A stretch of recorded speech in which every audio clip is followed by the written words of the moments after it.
Welcome back and good morning here in St. Catharines at the 2024 World Rowing Championships. We took a small break, but we're back now with the start of the junior men's pair event. This is the beginning of the heats, Micah, so we want to explain a little bit about how that qualification works. Yeah, for this men's pair, there'll be 2 heats. In each heat, one team will make the finals. All the other teams will be sent to the repêchage, which is a French word for second chance, second try, and they'll have another attempt to make the finals. But again, only one position is guaranteed in each of these heats, so these racers are really going to be pushing themselves to get in that first place position throughout these 2 heats. So starting out in lane number 1, for heat number 1 is Serbia, lane number 2 Switzerland, lane number 3 Romania, lane number 4 Greece, lane number 5 Spain, and lane number 6 People's Republic of China. Junior men's pair, heat 2. You can see there, these guys are a little younger than most. We have ages in this discipline, ages 16 to 19. So we're going to see a little bit more of the inexperience come out a little bit. But again, this is such a great opportunity for these rowers to get out on a world stage, show each other's where you got. But we may hear some official audio coming through the broadcast as they tell riders to move left, move right, to try not to hit other riders. Of course, safety comes before all in these regattas, so just making sure that no one is riding into other people accidentally. This first heat is very stacked, as you would say. The top 3 currently in the lead in this race are all the medalists from the European U19s. Romania taking home the gold, Greece finished with the silver, and Serbia were the bronze medal winners. And currently, through the first 500, it's Serbia with a very narrow lead over the Romanians.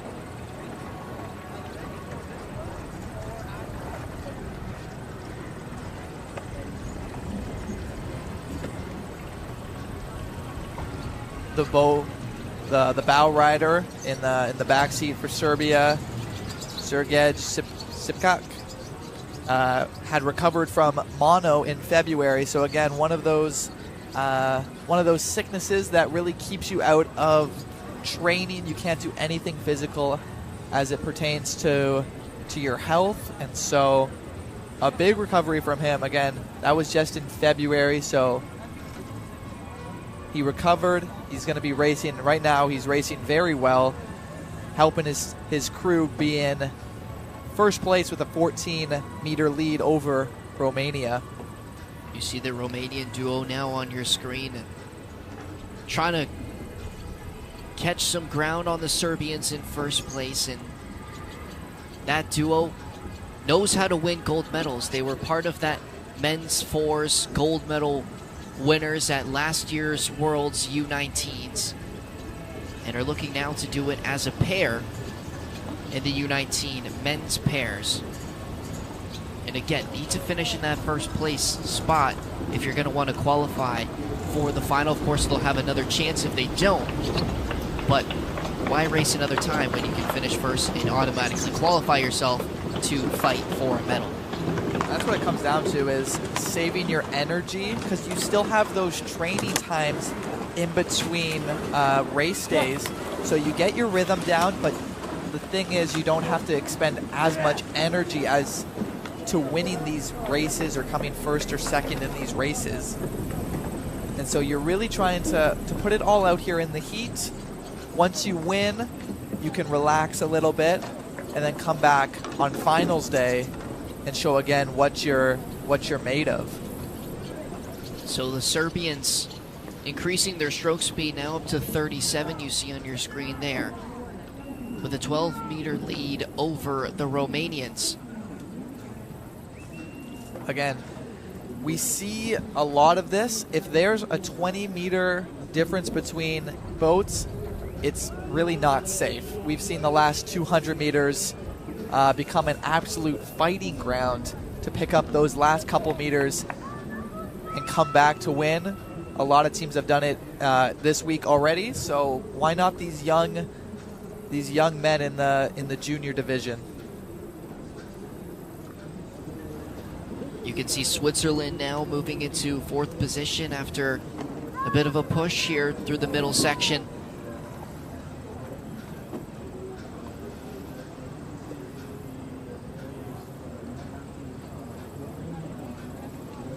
Romania making a good fight here, closing the gap, but again, Serbia being in the lead there can see them making that push, and they have time to respond. So it's all about keeping your rhythm.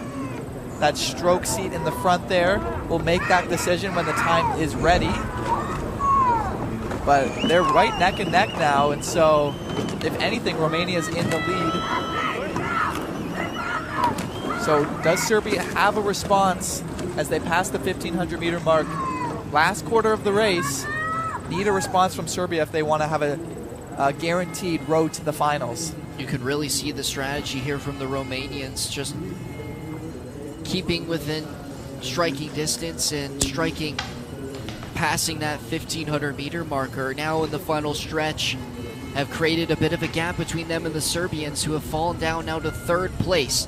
Greece in 2nd, 9 meters behind the 1st place Romanians. You see the Greek rowers looking over to Romania, saying, hey, we're going to catch you. We're going to catch you. We're only 8 meters behind. You got to be careful for us.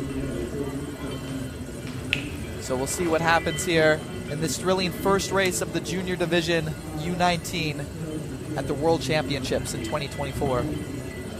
Borkis and Koutsogiannis, the Greek athletes in that boat, have now increased their stroke rate to over 40, and their speed increasing with it. Now 3 meters, 2 meters now behind the Romanians. We've seen multiple push. Romania push in front of Serbia, but now do they have enough energy to stay in front of the Greek as we close in on 100 meters? 2 meters difference between the two. It's neck and neck. You can really here at see the final. You can see them pushing here with a very, very high stroke rate, just trying to get the final push behind the Romanians, and it looks like they might just do it. The fist pumps, the congratulatory high fives, slapping the boat. Oh, what a close race. Romania looking a little defeated. They had that in the bag. They couldn't respond to the Greek rowers as they just snuck out a victory, with the official time being 7 minutes and 16 seconds. Serbia dropping all the way to 4th place. You kind of see where their tactics let them down here. They started off really, really strong and just didn't have enough to continue that throughout the race. The Romanians took the lead through the 1,500 meter marker, but Greece comes out on top. They had a high of 49 stroke rate nearing those final 200 meters, and you could really see it as they pushed to get that top spot, and now will automatically qualify themselves to the final. The Romanians will have to try again in the repechage. Yeah, you usually only see that stroke rate up to